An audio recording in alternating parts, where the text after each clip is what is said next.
Hello and welcome to another episode of Rico's Rants. I'm your host, Rico DiGiorgio. So, I saw an interesting film tonight and I'm kind of disappointed, but I didn't hate it. It's Live by Night by Ben Affleck. Starring Ben Affleck, written by Ben Affleck, directed by Ben Affleck. And that's why I'm disappointed because I like Ben Affleck. I think he's a fantastic director and I think he's a great actor. And he doesn't disappoint in this, but the movie is still disappointing.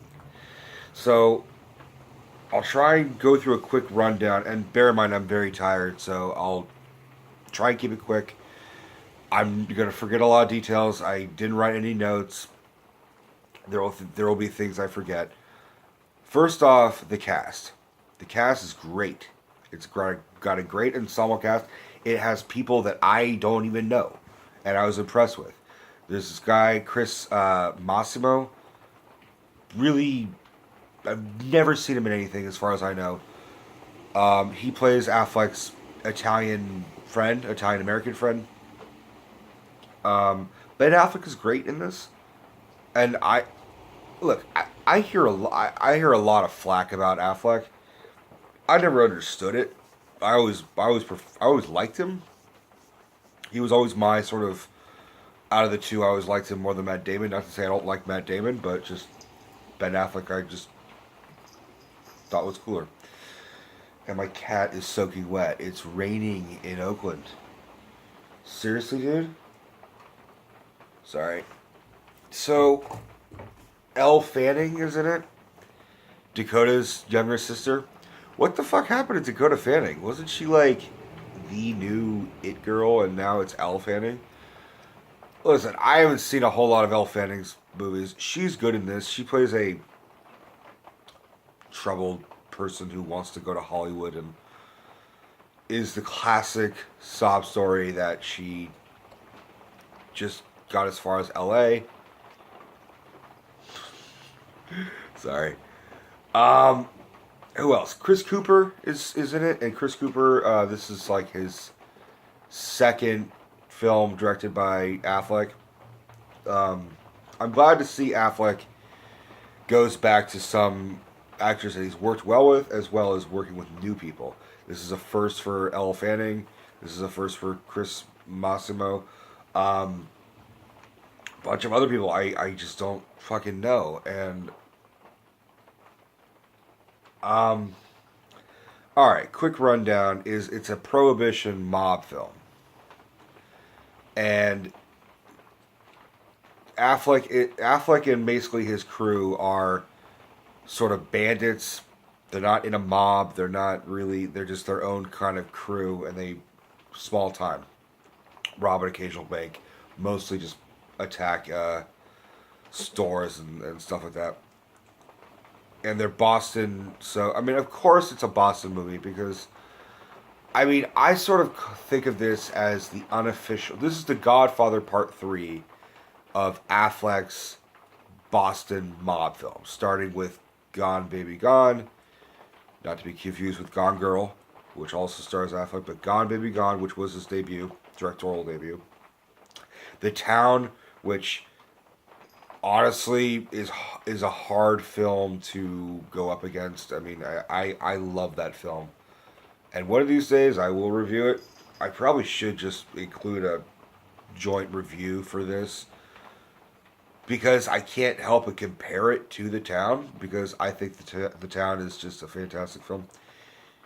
Um, and then finally, Live by Night, and the title of the movie is sort of a bit of dialogue, which was "Sleep by day, live by night."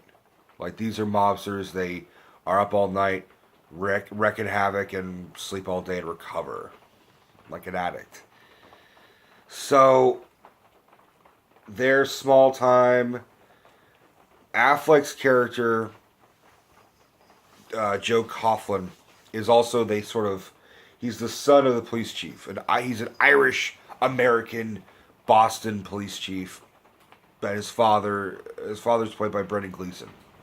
who is drastically underused and really, really is good in this. Really, there's not a bad actor in this, but they underuse and overuse certain people that I would have changed certain things, but then again, I'm not a fucking filmmaker, so what do I know?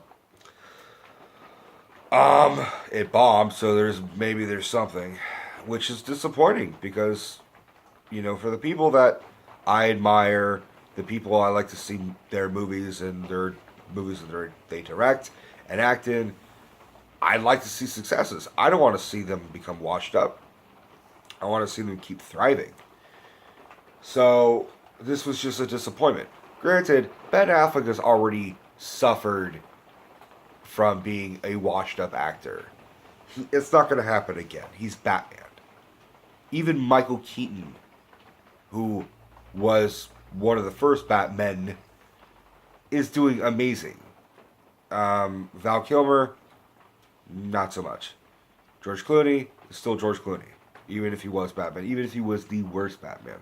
Christian Bale, still working, still winning Oscars. So Ben Affleck's fine. This movie is not going to jeopardize his career. It may make him want to rethink directing for a little while. Maybe, and that's the problem, is this movie kind of felt a little rushed. Like, he at first postponed this so he can work as playing Batman. And you get that impression, which was like, it's just a rushed movie, even though it's a long movie. It drags out quite a little bit. Who else is in this? Zoe Saldana is in this. So at one point, Affleck is in love with the local Irish mob boss's girlfriend, or his mistress, or whatever. They're both in love with her. And she's played by Sienna Miller. And I couldn't place Sienna Miller. I was really just like, who is this Irish broad? I couldn't place her. Once I saw the credits, I'm like, fuck, that was Sienna Miller? Fuck. She's unrecognizable. But maybe I just haven't seen enough Sienna Miller films. I'm not Jude Law. I don't know this shit. So, he gets double-crossed, and now he wants to have revenge, and he joins the local Italian mafia, which, listen, I can't help but throw some historical inaccuracy bullshit at this movie. But this was clearly written by an Irishman. Whenever they had the Italians present and talking, it felt very forced. These Italians were very self-deprecating, calling themselves wops and dagos and guineas. That's not concurrent with the history in the 30s. They were not calling themselves that. It wasn't the N-word to them where they can claim it as their own. Now they do. I call myself a guinea. I call myself a dago. I call myself a wop. But back then, they had just immigrated to America. And they were constantly being called those racial slurs. They weren't going to pull that card. They were very, very defensive of it. I know this. There were certain exceptions. My father grew up in the 30s and 40s. And he and his friends would call each other by their racial slurs in a friendly manner. That's not the same thing. I asked my dad, I'm like, did you ever call yourself a guinea? Like, proud, like, you can't call me that, only I can call me that? He's like, no, like, we called each other mix and Irish and, mix and dagos and all the other, stuff. I mean, everyone who wasn't an Irishman or a German or an Italian or a Jew was a Polak, is what really how my dad sort of phrased it. Careful who you call the wrong person a Polak, though. I mean, he had a friend who was Lithuanian, and he said, you never called him a Polak. He would beat the shit out of you. And that's my point, is racial identity, especially with Italians, especially with Irishmen, they don't laugh that shit off. They don't call themselves that. We do now. You know, the most frequent thing I hear is, "Oh, I'm a mutt." You know what a fucking mutt is? It's a mixed dog. So you're calling yourself a mixed dog. That's okay now, but back then it just was really inaccurate. It really bugged the fuck out of me. There was also a couple times where the Italian Americans, it just sort of, the dialogue was too 21st century, and that's my problem, is that while Affleck is a talented writer and actor and director, and this is based on a Dennis Lehane book, and that motherfucker knows how to write, they really forgot the most important thing, which was, if you're going to make a historical drama, it has to be historically accurate. And they did a lot of research. It was a lot, all about bootlegging and prohibition and rise of casinos and the Ku Klux Klan. I mean, I'm going all over the place. So they got some things right, but they did not get a lot of the dialogue and the way people talked back then. It was very witty and 21st century-esque, and it just felt misplaced. That's my main criticism. It's just, it felt like it was the town, but it happened to be in Prohibition, and it didn't flow well. It was the old town.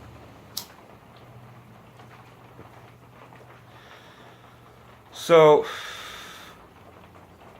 that being said, I like a good gangster movie. I'm not my father, where my father despises seeing Italian Americans sort of thrown into the mob movies. He never liked that. He always despised that caricature and that stereotype. And I'm always saying, I hate to break it to you, Pop, but Italians started the mafia. These fuckers existed. It wasn't a stereotype. It was true. And you can say that for the Irish and the Japanese and the Chinese. There's a mafia for the majority of any ethnicity. And they're not just called the mafia. The mafia is an Italian word. So I wouldn't call this a mafia film. This is very much a mob film, where anybody's fair game. It's not just about the Italians. It's not just about the Irish. It's about being a gangster. It's sort of reminiscent of Public Enemies, the movie with Johnny Depp as John Dillinger, because it's the same time period. And there's an occasional Italian in it, like Al Capone, but it's really just a gangster mob film. Whereas for The Town, I wouldn't call that a mob film, even though there is an Irish mafia kind of element to it. That's more of just a bandit. These really are bandit films. It's just crime dramas, not mafia. And I know I'm going all over the place and I am tired, but the movie just felt rushed. I will say the good things about this is the fact that Affleck was imposing his shit. And he had the Batfleck muscle, and he's 6'4", and he's just broad-chested and in a suit and a fedora, and he looks good walking around in a gangster suit. It fits him. There are certain actors when you put him in a zoot suit, and you're just like, oh, you look ridiculous. Him, Johnny Depp, I mean, some actors like that, who just fit that mold, it works good with him. He looks good in the fedora, he looks good in a suit.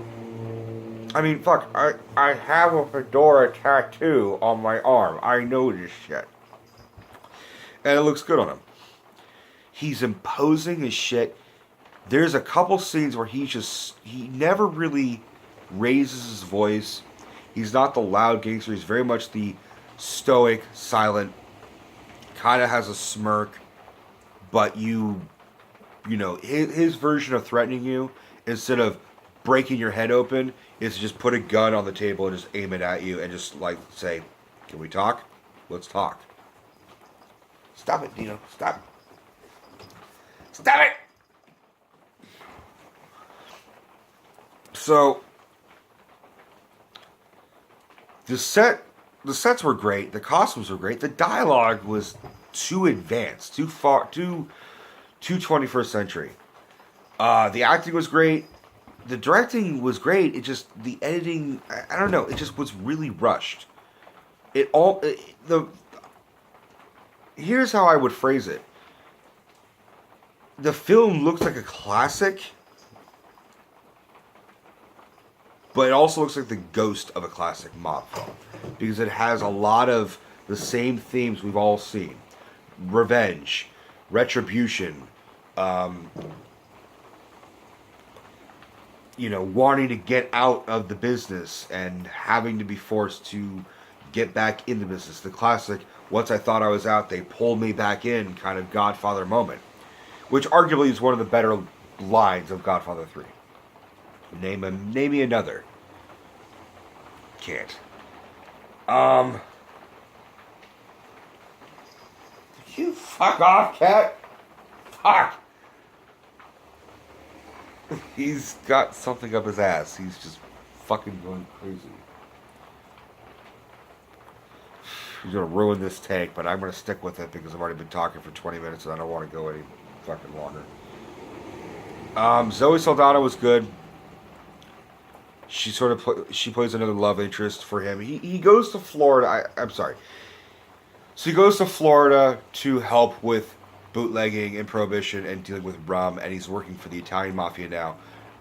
And his whole point is to take revenge on the Irishman who fucking ruined his life, essentially.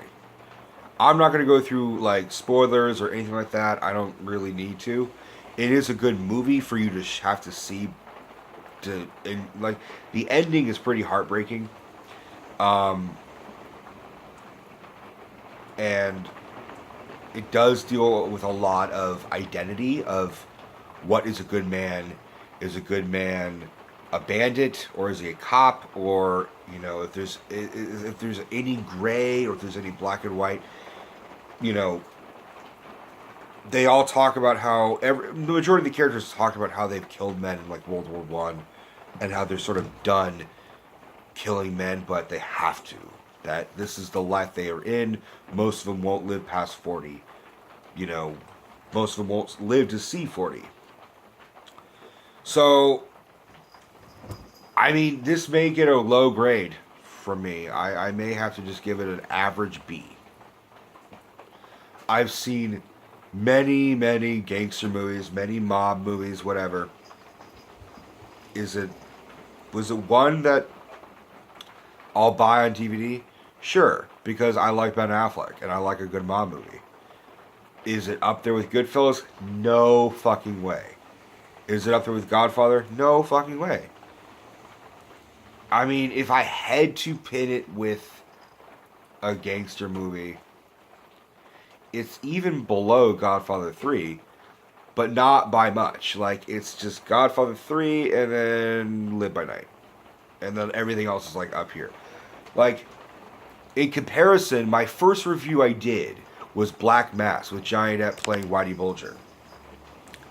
That was by far not even nearly a well-made film, but I like the movie better because Depp's acting is superb in it.